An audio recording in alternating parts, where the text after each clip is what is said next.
ఒక అడవిలో ఒక కాకి మరియు ఒక నక్క నివసించేవి. ఒకరోజు కాకికి ఒక రొట్టెముక్క దొరికింది. దాన్ని నోట్లో పెట్టుకుని చెట్టుపై కూర్చుంది. ఆ దృశ్యం చూసిన నక్కకు చాలా ఆశ పుట్టింది. రొట్టెను ఎలాగైనా దక్కించుకోవాలని ఆలోచించింది. నక్క కాకి దగ్గరకు వెళ్ళి, అయ్యో కాకిగారూ, మీరు ఎంత అందంగా ఉన్నారు! మీ రెక్కలు చాలా మెరుస్తున్నాయి. మీ గొంతు కూడా అంతే మధురంగా ఉంటుందేమో అంటూ పొగిడింది. తనను పొగడ్తలతో ముంచెత్తడంతో కాకికి గర్వం పెరిగింది. తన గొంతు ఎంత మధురమో చూపించాలని అనుకుంది.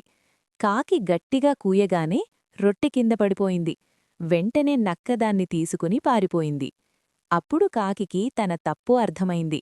అనవసరమైన పొగడ్తలను నమ్మడం వల్లే తాను నష్టపోయానని గ్రహించింది.